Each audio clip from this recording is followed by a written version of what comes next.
વંદે માતરમ વિદ્યાર્થી મિત્રો,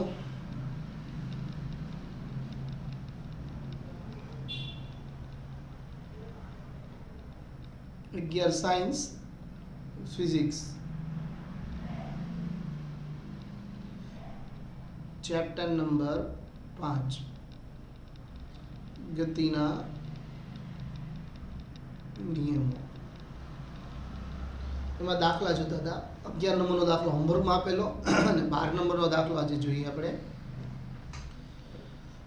રકમમાં કીધું છે કે 5 કેજી દળનો એક પદાર્થ પરસ્પર લંબ હોય એવા બે બળો 8 ન્યૂટન અને 6 ન્યૂટન આપેલા છે. તો આ બળને આપણે F1 કહી દઈએ અને F2 કહીએ. તો પ્રવેગનું માન એટલે કે એ ગોતવાનું અને એની દિશા જણાવો. સ્વાભાવિક છે, આપણે યાદ હશે આપણી ફોર્મ્યુલા R બરાબર વર્ગમૂળની અંદર બે સદિશ a square plus b square બરાબર 2ab cos થીટા. તો અહીં લંબ છે એટલે 90 નો ખૂણો બને એટલે આ પદ આખું થઈ ગયું 0 એટલે માત્ર a સ્ક્વેર b સ્ક્વેર એટલે આપણે બળની કિંમત જો મૂકીએ તો ડાયરેક્ટ શું બને F1 સ્ક્વેર F2 સ્ક્વેર બનશે ને. અહીંયા a બરાબર આપણે F1 લઈએ, b બરાબર F2 લઈએ અને અહીંયા તમારું પરિણામી બળ કિંમત મૂકીએ એટલે 8 નો વર્ગ 6 નો વર્ગ 64 પ્લસ 36 એટલે 100 નો વર્ગ એટલે a. બળ F બરાબર શું થાય ma. એમાંથી દળ નહીં તો ભાગી નાખો. દળ કેટલું છે 5 કેજી, 5 દુ 10 એટલે પ્રવેગ કેટલો થયો તો કે 2 મીટર પ્રતિ સેકન્ડ જેટલો પ્રવેગ થયો. બરાબર, એટલે પ્રવેગનું મૂલ્ય મળી ગયું તમને. હવે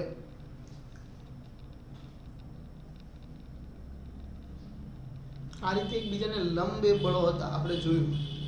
બરાબર, એક 8 ન્યૂટન આના પર લાગે છે, 6 ન્યૂટન આના પર લાગે, પણ એનો પરિણામી સદિશ આ નીકળ્યો ત્યારે પરિણામી સદિશ એક સાથે આલ્ફા ખૂણો બનાવે. માની લઈએ આ દિશા છે F બળ સાથે, એટલું યાદ રાખવાનું F1 બળ સાથે આલ્ફા કોણ રચે છે, કોણ રચે છે. તો આકૃતિ પરથી સ્પષ્ટ રહે છે એ ઘટક જે છે બરાબર એનું જે ફોર્મ્યુલા છે tan theta alpha is equal to y અક્ષના છેદમાં x અક્ષ ભાગાકાર કરો આટલો જવાય એટલે કે 75 પાછળ ચીજ પણ 0 હશે. 75 આ કિંમત ગોતો એટલે તમે જોશો ને નેચરલ ટર્મમાં એટલે 36 પછી કંઈ સરવાળો કરશો ડિફરન્સમાં એટલે તમારે 13 મિનિટ આવશે.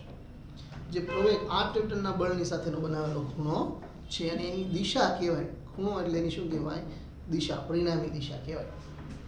તો બહુ સિમ્પલ દાખલા છે કે જ્યારે પણ તમને ખૂણો ગોતવાનું કે ત્યારે tan એટલે દિશા ગોતવાનું કે ત્યારે tan થીટા, મૂલ્ય ગોતવાનું કે એટલે વર્ગમૂળ વાળું સૂત્ર વાપરવું છે. ત્રીજા અને ચોથા ચેપ્ટર આપણે કરી ચૂક્યા છે. આગળ સાદો સિમ્પલ દાખલો છે, અગાઉ પણ આપણે ઘણીવાર જોયા છે. આ બધા વધારાના દાખલામાં 36 કિલોમીટર પ્રતિ કલાકની ઝડપથી વાહન ચલાવતો એક ડ્રાઈવર રસ્તા પર એક બાળકનો ઉભેલો જોવે છે અને તે બાળકને બચાવવા માટે તેના બચાવવા માટે વાહનને 4 સેકન્ડમાં સ્થિર થવું જરૂરી લાગે છે. અને ડ્રાઈવર છે ભાઈ, ખબર પડી ગઈ. આ વાહન પર તે વેગ ઘટાડતું સરેરાશ કેટલું બળ લગાડવું પડે. વાહનનું દળ 400 કેજી અને ડ્રાઈવરના દળ 65 કેજી. બરાબર, એટલે બેનો સરવાળો કરવો પડે. વજન પહેલાં તો આને ફેરવવું પડશે એટલે V0 પ્રારંભિક જે ઝડપ હતી ફરી જશે એટલે કેટલી થઈ જશે 3600 એટલે 1000 ના છેદમાં 3600 ડબલ 0 ગયા 36 ગયા એટલે 10 એટલે ક્લિયર થયું. અને અંતિમ તો કેવું કરવાનું છે સ્થિર થવું પડે એટલે પ્રારંભિક ઝડપ v બરાબર 10 મીટર પ્રતિ સેકન્ડ ને અંતિમ ઝડપ v બરાબર 0. તો પ્રવેગ કેટલો થાય, વેગનો ફેરફાર તમને શું આપે પ્રવેગ, વાહનનો પ્રવેગ એ બરાબર v minus v0 upon t minus t0. કિંમત મૂકી લે. પ્રતિ પ્રવેગની ઘટના છે એટલે માઇનસમાં આવશે, કારણ કે ઘટતો જાય છે.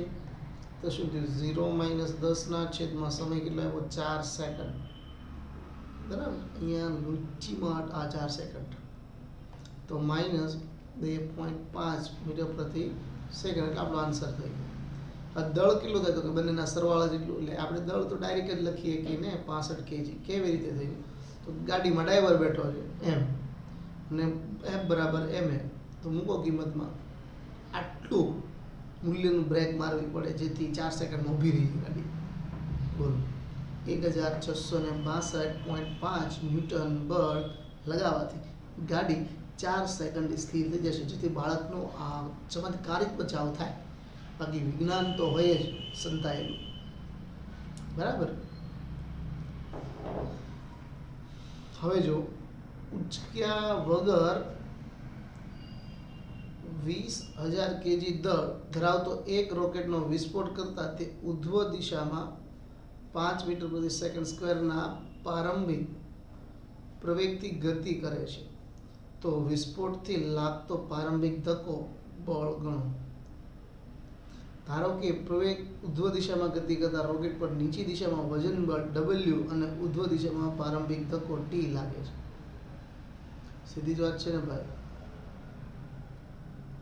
રોકેટ કેવી રીતે ગતિ કરે ઉપર ગતિ કરે છે ને તો ઉધ્વ દિશા ગતિ કરતા રોકેટ પર નીચી દિશામાં વજન બળ સપોઝ કે આ તમારો 5 સ્ટાર રોકેટ છે ઢ્યુમ ઉપર જાય તો એનું જે વજન બળ હોય નીચે હોય ને mg સમજાઈ ગયું તો પ્રારંભિકમાં ધક્કો T લાગે એટલે એના દળ છે ને નીચે નથી રાખી શકતું પણ ઉપર કોઈ જે બળ લાગનારું છે ખેંચી જાય છે આ દળને ત્યારે ગતિ દેખાય છે એટલે એની અંદર પ્રવેગનો જન્મ થાય છે એટલે હંમેશા ન્યૂટનનો નિયમ જ આવે સામે તમને એમ થતું છે કેવી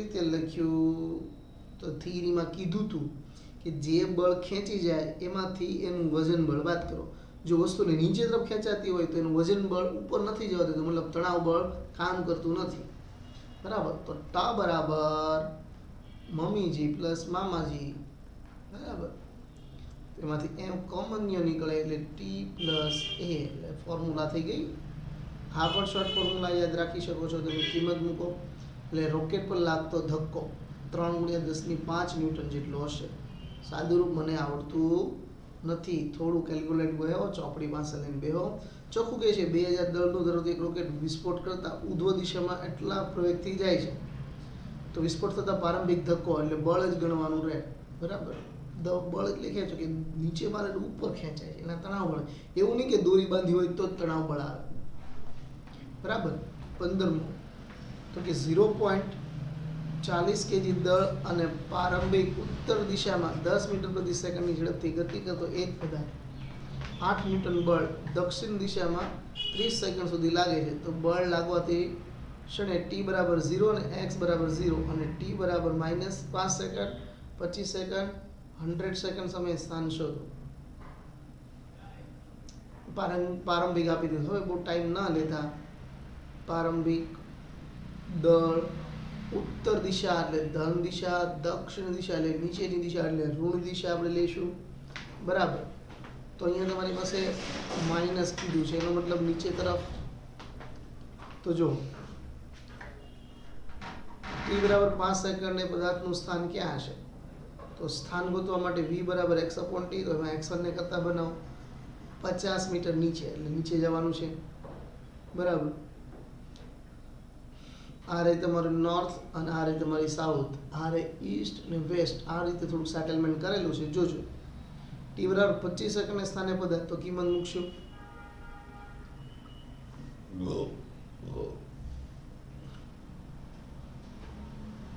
x2 બરાબર u પ્લસ t બનાવે એટલે કે v 80 સ્ક્વેર કિંમત મૂકો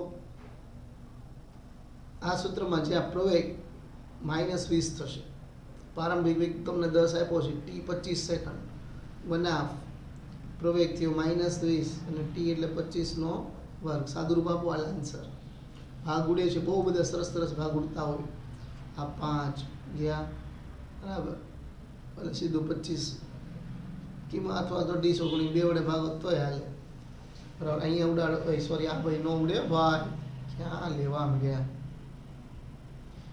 અહીંયા જો આ ભાગ અહીં સરવાળો છે ભાઈ, સરવાળો એટલે અહીંયા ઉડે એટલે 20 અડધા 10, 25 નો વર્ગ 625 ને બિંદુ લગાવી દો અને 50 ગુણાકાર માઇનસ એટલે -6 કિમી જેટલું થશે x2 નું સ્થાન. બરાબર. હવે પદાર્થ પર 30 સેકન્ડ સુધી બળ લગાવવા તો સમય આપેલું અંતર, તો પાછું સૂત્ર મૂકો, 30 સેકન્ડ લખો, અહીંયા x2 હતું ત્યાં એટલો વેગ સમય, બાકી કિંમત બધી જ રેડી, 3 કિંમત આપણી પાસે તૈયાર છે. કિંમત મૂકો તો કેટલું બળ લાગે, બળ વધુ લાગે તો 30 સેકન્ડ પછી પદાર્થનો વેગ કેટલો, તો વેગ ગોતવા માટે તો સામાન્ય સૂત્ર પ્રવેગ આપ્યો છે એટલે આપણી પાસે પ્રારંભિક વેગ આપ્યો, સમય આપ્યો, તો 30 સેકન્ડ પછી પદાર્થનો વેગ v હોય, 30 સેકન્ડ પછી પ્રારંભિક બાદ કરો આટલો હશે. પદાર્થનું સ્થાન 100 સેકન્ડ માટે જેટલા પણ ડેટા આપ્યા છે બધાને એક સરખી ફોર્મ્યુલાથી જ ગણવાનું. 100 વાળું જોઈ લો એટલે 100 માં તો તમને ખબર જ છે, સરવાળો કરી શકાય. 100 એટલે કેવું થાય, 70 + 30, 30 નું તો ખબર છે તમને, તો 70 નું ગોતી લો, 70 વડે જ ગુણવાનું રહે ખાલી. એનો મૂકો કિંમત 50 કિલોમીટર. આમ 5 એ 50, 25 એ 6, 100 એ 50 કિલોમીટર નીચે આવતો હશે.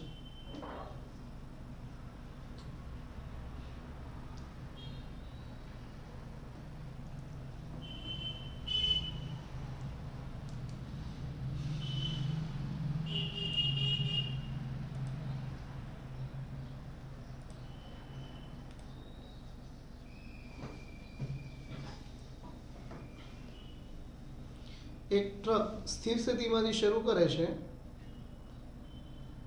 પ્રવેગ ગતિ કરે અને 10 સેકન્ડમાં ટ્રક ઊભેલી એક વ્યક્તિ પથ્થર પડવા દે છે. જમીનથી 6 મીટર ઊંચાઈથી એક વ્યક્તિ પથ્થરને પડવા દે છે, તો 11 સેકન્ડમાં પથ્થરનો વેગ, પ્રવેગ અને હવાનો અવરોધ અવગણો. આરામથી જે સૂત્ર હતું એ જ, v નું ગોતી લેવાનું, કિંમત ડેટા આપ્યા છે એટલે, તો પ્રારંભિક વેગ આપ્યો છે, જો પ્રવેગ આપ્યો છે, t આપ્યો છે, તો 10 સેકન્ડમાં ટ્રકનો ઝડપ કેટલો થાય, તો આરામથી ત્રણેયનો સમાવેશ કરતું એક જ સૂત્ર છે આપણી પાસે. જો આ સૂત્ર છે, કેમ મેળવેલો, પણ આમાં સ્થાનાંતરની કોઈ વાત છે નહીં, સ્થાનાંતર છે જ નહીં, એટલે વેગ મળી ગયો. હવે તમને એવું કીધું છે સમસ્થિતિ દિશામાં વેગનો ફેરફાર નહીં થાય, બરાબર, સ્થિર સ્થિતિમાંથી શરૂ કરે છે એટલા માટે. તો એનો પ્રારંભિક તો મળી ગયો, ટોચ પરથી પદાર્થ મુક્ત પતન કરે, હવે ડાયરેક્ટ મૂકી લે, એનો પ્રારંભિક વેગ તો 0 હોય, બરાબર. પછી શું થાય,